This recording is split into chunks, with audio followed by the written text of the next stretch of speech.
Ready ಆಯ್ತಾ KGF 3 ಅನ್ನುವಂತ ಕುತೂಹಲ ಈಗ ಶುರುವಾಗ್ತಾ ಇದೆ. KGF 2 ಸಿನಿಮಾ 2022 ಏಪ್ರಿಲ್ 14ನೇ ತಾರೀಕು ರಿಲೀಸ್ ಆಗಿತ್ತು.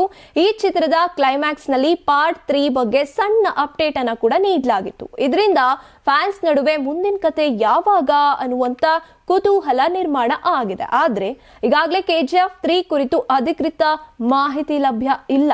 ಇತ್ತೀಚೆಗೆ ಸಾಮಾಜಿಕ ಮಾಧ್ಯಮದಲ್ಲಿ ಪ್ರಶಾಂತ್ ನೀಲ್ ಹೆಸರಿನ ಇನ್ಸ್ಟಾಗ್ರಾಮ್ ಖಾತೆಯಲ್ಲಿ KGF 3 ಫೈನಲ್ ಡ್ರಾಫ್ಟ್ ಅನ್ನುವಂತ ಪೋಸ್ಟರ್ ವೈರಲ್ ಆಗಿದೆ.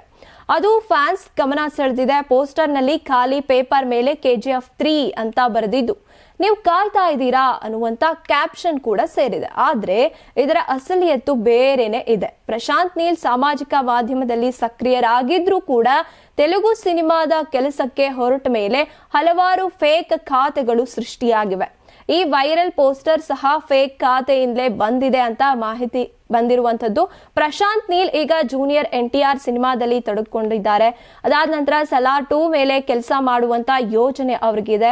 ಯಶ್ ಕೂಡ ರಾಮಾಯಣ ಹಾಗೇನೆ ಟಾಕ್ಸಿಕ್ ಸಿನಿಮಾದಲ್ಲಿ ಬ್ಯುಸಿ ಇದ್ದಾರೆ. ಹಾಗಾಗಿ KGF 3 ಕುರಿತಾಗಿ ಅಧಿಕೃತ ಅಪ್ಡೇಟ್ ಇನ್ನೂ ಕೂಡ ಬಾಕಿ ಇದೆ. ದೇಹದಲ್ಲಿ ಬ್ಯಾಡ್ ಕೊಲೆಸ್ಟ್ರಾಲ್ ಜಾಸ್ತಿ ಆದಾಗ ಹಾರ್ಟ್ ಅಟ್ಯಾಕ್ ಆಗೋ ಚಾನ್ಸಸ್ ಜಾಸ್ತಿ. ಇತ್ತೀಚೆಗಂತೂ ಸಿಕ್ಕಾಪಟ್ಟೆ ನ್ಯೂಸ್ನ ಕೇಳ್ತಾನೆ ಇದ್ದೀವಿ. ಸೊ ಬ್ಯಾಡ್ ಕೊಲೆಸ್ಟ್ರಾಲ್ನ ಕಮ್ಮಿ ಮಾಡೋದಕ್ಕೆ ಉತ್ತಮವಾದ ಆಹಾರ ತುಂಬ ಇಂಪಾರ್ಟೆಂಟು. ಜೀನಿ ಸ್ಲಿಮ್ ಯೂಸ್ ಮಾಡಿ. ಕರೆಕ್ಟ್, ಜೀನಿ ಸ್ಲಿಮ್ನಲ್ಲಿರುವಂತಹ ಎಷ್ಟೋ ಆಹಾರ ಧಾನ್ಯಗಳು ಕೊಲೆಸ್ಟ್ರಾಲ್ ಲೆವೆಲ್ನ ಕಮ್ಮಿ ಮಾಡೋದಕ್ಕೆ ಹೆಲ್ಪ್ಫುಲ್ ಆಗುತ್ತೆ. ಸೊ ಹೆಲ್ದಿ ಆಗಿರಿ, ಜೀನಿ ಸ್ಲಿಮ್ನ ಯೂಸ್ ಮಾಡಿ.